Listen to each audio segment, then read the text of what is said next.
اعوذ باللہ من الشیطان الرجیم بسم اللہ الرحمن الرحیم الحمد للہ رب العالمین الصلاۃ والسلام علی محمد وآلہ الطیبین الطاہرین المعصومین۔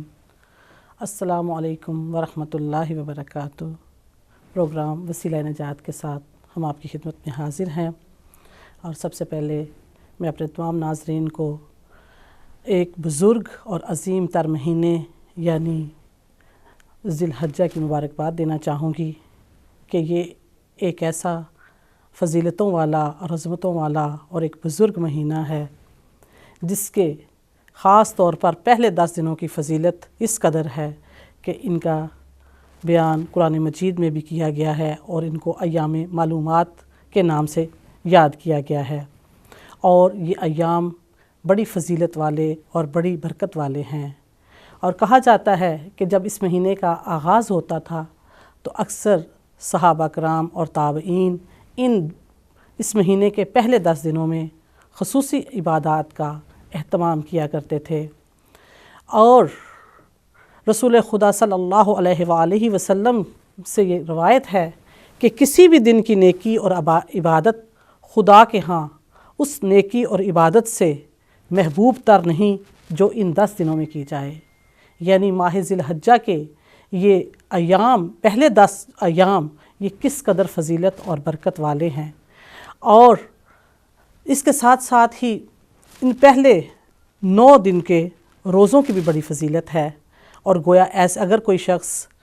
ماہ ذی الحج کے پہلے 9 دنوں کے روزے رکھتا ہے تو وہ گویا ایسے ہی ہے جیسے اس نے ساری زندگی کے روزے رکھے ہوں۔ اور اس مہینے کی 8 تاریخ یعنی 8 ذی الحجہ کو یوم ترویہ بھی کہا جاتا ہے، اور اس دن کے روزے کی بھی بہت زیادہ فضیلت ہے، اور ایسے ہی ہے کہ جیسے اگر آپ نے اس دن کا روزہ رکھا تو جیسے آپ کے 60 سال کے گناہوں کا کفارہ ہو گیا۔ ناظرین، یہ خداوند تعالیٰ کا انتہائی لطف و کرم ہے۔ سب مہینے،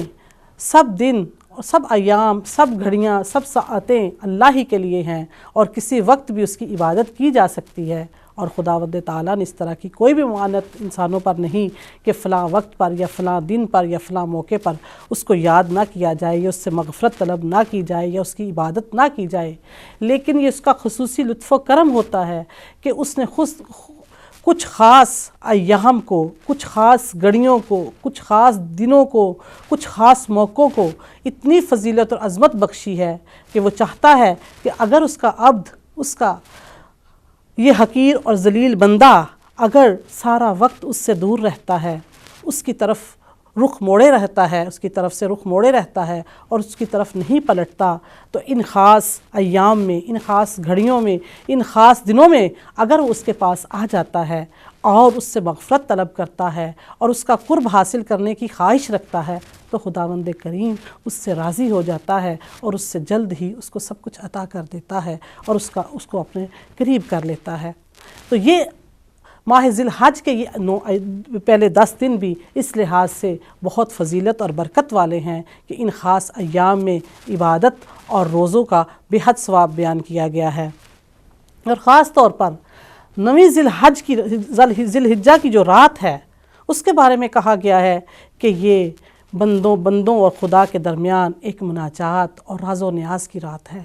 اس رات کی بھی بہت فضیلت بیان کی گئی ہے، اور اس میں خصوصی دعاؤں کا ذکر کیا گیا ہے، جو یقیناً ہمارے خواہش مند مومنین و مومنات بہن بھائی اس کو مفاتیح الجناح یا دوسری عبادت کی جو ہماری کتابیں ہیں اس میں سے ان دعاؤں کو ضرور پڑھ سکتے ہیں جس میں اپنے رب کے ساتھ راز و نیاز اور مناجات کی گئی ہیں، اور اس رات میں خصوصی طور پر اس رات کی عبادت کو مغفرت کے لیے اور اپنی دعاؤں کی استجاب کے لیے بہترین قرار دیا گیا ہے۔ اور اس کے ساتھ ہی 9 ذی الحج کا جو دن ہے، جو یوم عرفہ بھی کہا جاتا ہے، حالانکہ یہ سب سے بڑی عید کا دن ہے، اگرچہ ہمارے ہاں یہ عید کے نام سے رائج نہیں ہے، لیکن کہا یہی جاتا ہے کہ یہ سب سے بڑی خوشی کا اور سب سے بڑی عید کا دن ہے۔ کیوں؟ اس لیے کہ یہ دن خاص طور پر عبد اور معبود کے درمیان ایک بہترین تعلق بنانے کا دن ہے۔ یہ وہ دن ہے جب خدا اپنے بندوں کو اپنی اطاعت اور عبادت کے لیے دور دور سے بلا کر ایک جگہ اکٹھا کرتا ہے اور اپنی جود و سخا کا ان کے لیے دسترخوان بچھاتا ہے۔ اور اس دن کہا جاتا ہے کہ شیطان کو دھتکار دیا جاتا ہے، اور شیطان خصوصی طور پر اس دن میں انتہائی ذلیل اور رسوا ہوتا ہے۔ امام زین العابدین علیہ السلام سے ایک روایت ہے کہ امام نے دیکھا کہ یوم عرفہ کے دن ایک شخص، ایک سائل لوگوں سے کچھ طلب کر رہا ہے۔ امام نے اس شخص کو مخاطب کیا اور کہا کہ افسوس کہ تو آج کے دن بھی مخلوق خدا سے ہی طلب کر رہا ہے، آج کے دن بھی تو غیر خدا سے سوال کر رہا ہے، حالانکہ آج کا دن وہ دن ہے کہ آج تو ہمیں خداوند کریم سے یہ امید ہے کہ وہ ماؤں کے پیٹ میں بچوں کو بھی اپنے لطف و کرم سے سعید اور خوشبخت بنا دے گا۔ ناظرین، ان ایام کی فضیلت اور عظمت کے ساتھ ساتھ ماہ ذی الحجہ جس لحاظ سے سب سے بڑی فضیلت کا حامل ہے، وہ اس ماہ میں انجام پانے والی ایک عظیم اور بہت فضیلت اور عبادت والا عمل حج ہے۔ حج ایک ایسی عبادت ہے جو انسان ساز بھی ہے اور اسلام کو پھیلانے کے لیے بہت ہی عظیم مؤثر ذریعہ اور آلہ بھی ہے۔ اگر حج جیسی عبادت کسی اور ملت اور مذہب کے پاس ہوتی تو یقیناً وہ اس کی فوائد سے اور اس کی صفات و کمالات سے اور اس کے اندر مضمر راز سے فائدہ اٹھاتے ہوئے دنیا کی عظیم ترین قوم ہوتی۔ لیکن افسوس کہ ہم حج جیسی اہم عبادت کو صرف اور صرف ایک ہی پہلو سے دیکھتے ہیں، وہ ہے عبادتی پہلو۔ یقیناً حج کا ایک عبادتی پہلو بھی ہے اور وہ بھی عظیم ترین پہلو ہے۔ اس عبادت کے بہت سے پہلو ہیں، اس عبادت کے بہت سے رخ ہیں، اور ہمیں اس مقام پر جانے سے پہلے، حج بیت اللہ کرنے سے پہلے، جہاں آج ہم دیکھتے ہیں کہ حج کے ایام ہیں، بہت سارے مسلمان اس مقدس سرزمین پر پہنچ چکے ہیں اور کچھ جلد ہی ان دنوں میں وہاں پہنچنے والے ہیں، اور جانے سے پہلے ہم دیکھتے ہیں کہ کس طرح افراتفری کا ہمارے ہاں عالم ہوتا ہے کہ ہم حج کی تیاریوں میں بری طرح مصروف ہوتے ہیں۔ ہمارے ذہن میں ہوتا ہے کہ ہمیں وہاں کن کن چیزوں کی ضرورت پڑے گی، ہمیں وہاں کیا کیا لے کے جانا ہے، کن کن چیزوں کی شاپنگ کرنی ہے، اور اس کے ساتھ ساتھ ہی اگر ہم تھوڑے سے باشعور ہیں تو ہم حج کی ان کانفرنسز میں شرکت بھی کرتے ہیں، حج کے ان تربیتی پروگراموں میں بھی شرکت کرتے ہیں، اور حج کے بارے میں جو لیکچرز ہوتے ہیں ان میں بھی جاتے ہیں، تاکہ ہمیں وہاں جانے سے پہلے پتہ چل جائے کہ ہم اس سرزمین پر جو جا رہے ہیں تو وہاں جا کر ہمیں کون کون سی عبادتوں کو سر انجام دینا ہے۔ حج ایک ایسی عظیم اور اہم عبادت ہے جس کے بارے میں روایت ہے کہ کہا جاتا ہے کہ جو حج پر جانے والا ایسے ہی ہے جیسے جب وہ حج سے واپس پلٹے تو ایسے ہی ہے جیسے وہ ماں کے پیٹ سے ابھی پیدا ہوا ہو، یعنی اس کے تمام گناہ، چاہے وہ کبیرہ گناہ ہوں یا صغیرہ گناہ ہوں، کتنے بھی بڑے ہوں، وہ حج جیسی عبادت کو خلوص دل سے سر انجام دینے کے بعد ان گناہوں سے پاک ہو جاتا ہے۔ خداوند کریم اس کے تمام گناہوں کو بخش دیتا ہے۔ تو ناظرین، یہاں سوچنے کی بات یہ ہے کہ کیا حج صرف چند مخصوص عبادتوں کو، چند مخصوص اعمال کو سر انجام دینے کا ہی نام ہے، اور ہمیں حج کی تیاری کرتے وقت اور حج پر جانے سے پہلے کیا صرف حج کے بارے میں ان مخصوص اعمال کو ہی سیکھنا ضروری ہوتا ہے، اور حج کا صرف یہی ایک پہلو ہے، یا حج جیسی عظیم عبادت جس کے بارے میں امام علی علیہ السلام جیسی عظیم ہستی کہتی ہے الحج تقویت الدین، حج دین کے لیے تقویت کا باعث ہے، اور جس کے بارے میں ہر مسلمان مرد اور عورت پر قرآن میں اس چیز کو واجب قرار دے دیا گیا ہے کہ جو بھی استطاعت رکھتا ہے وہ حج بیت اللہ کرے۔ تو کیا حج اتنا ہی سادہ ہے کہ چند اعمال کو انجام دے کر اور مکہ جیسی پاک سرزمین پر چند دن گزار کر ہم ابدی نجات پا جاتے ہیں۔ ان مخصوص اعمال کو انجام دے کر ہم ہمیشہ کے لیے گناہوں سے پاک ہو جاتے ہیں اور باقی عمر ہم اپنے نام کے ساتھ حاجی کا القاب لگا کر معاشرے میں عزت کے مستحق قرار پا جاتے ہیں، یا ان اعمال کے اندر، حج جیسی عبادت کے اندر اسرار و رموز کا ایک سمندر چھپا ہوا ہے۔ حج کے بہت سارے پہلو ہیں اور ہر پہلو کے لحاظ سے جب ہم اس عظیم عبادت کے اسرار و رموز کو سمجھنے کی کوشش کریں گے اور اس کے شعور کے ساتھ اس عبادت کے مقاصد کو اور مفاہیم کو سمجھیں گے تو ہمیں پتہ چلے گا کہ یہ ایک عام عبادت کی طرح عبادت نہیں ہے جس کو چند اعمال کے ساتھ انجام دیا اور ہم سرخرو ہو گئے۔ اس حج کا ایک عرفانی پہلو بھی ہے۔ سب سے پہلے تھوڑی سی گفتگو ہم اس پہلو پہ کریں گے کہ حج انسان کو کیا بناتا ہے، کیا سکھاتا ہے، حج سے انسان کو کیا حاصل ہوتا ہے۔ تو سب سے پہلے جب ایک انسان، ایک زائر اپنا سب کچھ چھوڑ کر، اپنے وطن سے ہجرت کر کے اپنی اولاد کو، اپنے ماں باپ کو، اپنے خاندان کو چھوڑ کر اس سرزمین کی طرف صرف اور صرف اپنے خدا کی محبت اور اپنے خدا کی اطاعت اور اپنے خدا کے فرمان اور اس کی آواز پر لبیک کہتے ہوئے جب اس سرزمین پر پہنچتا ہے تو وہ اس گھر کے، اس سرزمین میں جو ایک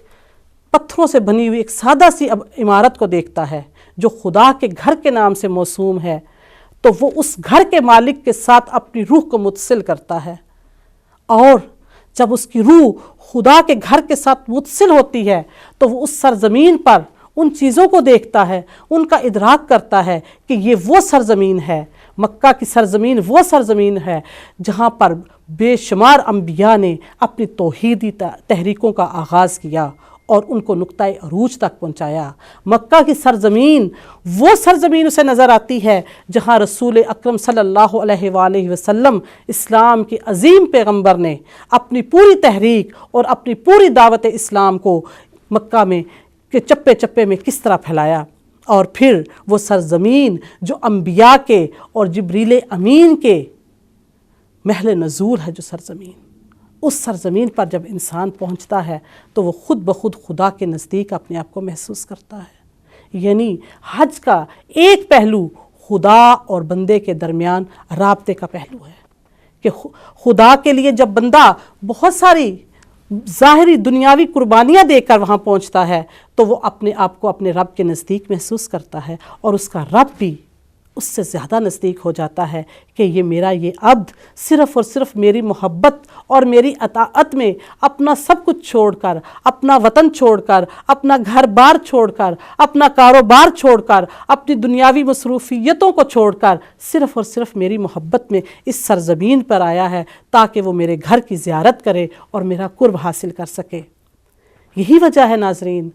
عبادتیں تو ہر جگہ ہو سکتی ہیں، قرب خدا تو اگر انسان کے اندر خلوص اور محبت اور اطاعت خداوندی ہو تو وہ کسی بھی جگہ پر قرب خدا حاصل کر سکتا ہے، لیکن یہ مخصوص مقام کہ جہاں انسان ایک مہاجر کی حیثیت سے آتا ہے، وطن سے ہجرت کر کر خدا کے گھر پہنچتا ہے، اور خدا کے گھر میں آ کر یہ کتنی خوبصورت بات ہے کہ اس گھر میں، اس مقام پہ جو کہنے کو تو سرزمین حجاز کا ایک شہر ہے، جو سعودی عرب کا ایک شہر ہے، لیکن وہاں پہنچنے والا ہر انسان، ہر مسلمان، چاہے وہ کسی بھی مذہب کسی بھی ملت سے تعلق رکھتا ہے، کسی بھی معاشرے کا رہنے والا ہے، اس کا تعلق کسی بھی خطے سے ہے، اب وہ چاہے افریقہ کا رہنے والا ہو، ایشیا کا رہنے والا ہو، یورپ کا رہنے والا ہو، افریقہ کا رہنے والا ہو، آسٹریلیا کا رہنے والا ہو، جب وہ اس سرزمین پر پہنچ جاتا ہے تو اب وہ مسافر نہیں ہے، اب یہ مکہ اس کا گھر ہے، اب یہ مکہ اس کا وطن ہے۔ اسلام کی یہ خوبصورت تعلیم اور اسلام کے یہ خوبصورت آداب جو اس نے انسانوں کو سکھائے عبادتوں کی صورت میں، انسانوں کو انسانوں سے قریب کرنے کے لیے، اگر ہم ان پر معنوی انداز میں غور کریں تو یقیناً ہم ان سے بہتر طریقے سے مستفید ہو سکتے ہیں کہ مکہ کی سرزمین وہ سرزمین جہاں آ کر کسی بھی خطے کا انسان اس کو اپنا وطن بنا لیتا ہے۔ اب یہ مسلمانوں کا وطن ہے، اب یہ کسی سعودی عرب سے تعلق نہیں رکھتا یہ شہر، اب یہ حجاز سے تعلق نہیں رکھتا، یا یہ عرب کے کسی ایک ملک کا ایک شہر نہیں ہے، اب یہ شہر، یہ خطہ، یہ جگہ، وہ مقام ہر مسلمان کا گھر ہے، اور ہر مسلمان کا وطن ہے، اور یہی اصلی وطن ہے۔ حج کی عبادات کو جب ہم دیکھتے ہیں تو ہمیں اس کے مفاہیم کے اندر جب تک ہم نہیں جاتے، ہمیں یہ صرف اور صرف چند مخصوص اعمال لگتے ہیں، اور دیکھنے کی بات یہی ہے کہ ہم میں سے بہت زیادہ لوگ اسی چیز کا زیادہ خیال رکھتے ہیں کہ ہم وہاں جائیں تو ہم سے کوئی ایسی عبادت مس نہ ہو جائے، کوئی ایسا عمل رہ نہ جائے جس کی وجہ سے ہمارا حج قبول نہ ہو سکے، اور اس کے لیے یا تو پھر فدیہ دینا پڑتا ہے یا پھر کچھ اور اعمال ادا کرنے پڑتے ہیں۔ تو جہاں ہم ان چیزوں کا خیال رکھتے ہیں تو وہاں ناظرین حج پر جانے سے پہلے اگر ہم کسی بھی طریقے سے کتابوں کی صورت میں، علماء کی صورت میں اگر حج کی اصلی مفاہیم کو سمجھ کر جائیں اور وہاں جا کر پھر ان اعمال کو ادا کریں ان کی پوری روح کے ساتھ، تو یقین جانیے کہ اس عبادت سے بڑھ کر آپ کو کوئی عبادت نہیں نظر آئے گی۔ حج کے دنوں میں اگر ہم دیکھتے ہیں کہ رسول خدا صلی اللہ علیہ وآلہ وسلم نے فتح مکہ کے بعد جب حج کا موقع آیا تو سورہ توبہ کی چند آیات نازل ہوئیں جس میں مشرکین سے اور کافروں سے اظہار برائت کیا گیا۔ اب یہ بھی دیکھیے کہ یہ چند آیات صرف ایسی خاص آیات ہیں جن کے بارے میں خصوصی طور پر خصوصی حکم دیا گیا اور ایک مخصوص جگہ پر جا کر ان کی تلاوت کی گئی، ورنہ اس سے پہلے جب بھی قرآن نازل ہوتا تھا، جس جگہ بھی نازل ہوتا تھا، رسول خدا صلی اللہ علیہ وآلہ وسلم اسی جگہ ان آیات کی تلاوت فرماتے تھے اور مسلمانوں کو قرآن کی تعلیم دیتے تھے۔ لیکن جب یہ مخصوص آیات نازل ہوئیں تو پھر یہ دیکھا گیا کہ ان مخصوص آیات کو رسول خدا صلی اللہ علیہ وآلہ وسلم نے اپنے بھائی کے امیر المومنین علی ابن ابی طالب کے ہاتھوں ان آیات کو حج کے موقع پر مکہ میں دے کر بھیجا کہ ان آیات کو صرف اور صرف مکہ کی سرزمین میں اور حرم کعبہ میں اس کی تلاوت کی جائے، مسلمانوں کے سامنے اور مشرکوں کے سامنے، کہ آج سے مسلمانوں کی اور کافر اور مشرکین کی سرحدیں الگ ہیں، آج سے مشرک اور منافق اور مسلمان ایک دوسرے سے الگ ہیں۔ تو حج کا جو سب سے اہم پہلو اور جس کو سب سے زیادہ نظر انداز کیا جاتا ہے اور آج تک نظر انداز کیا جا رہا ہے، جس کی وجہ سے مسلمان حج جیسی عظیم نعمت سے پوری طرح مستفید نہیں ہوتے اور اس سے استفادہ نہیں کر رہے، وہ یہی وجہ ہے کہ ہم نے حج کے اس عبادی اور سیاسی پہلو کو نظر انداز کر دیا ہے۔ اگر ہم تھوڑا پیچھے جائیں تو تاریخ کا مطالعہ کریں تو ہم سب سے پہلے دیکھیں گے کہ خانہ کعبہ کی تعمیر کرنے والی شخصیت اور اللہ کا بیت اللہ بنانے والی شخصیت کون تھی اور اس کا کردار کیا تھا، اور پھر ہم دیکھتے ہیں کہ حج بیت اللہ کو بنانے میں جن مشکلات کا سامنا اور جن صعوبتوں کا سامنا اس شخصیت کو کرنا پڑا، وہ حضرت ابراہیم علیہ السلام جیسے جلیل القدر پیغمبر کی شخصیت تھی۔ انہوں نے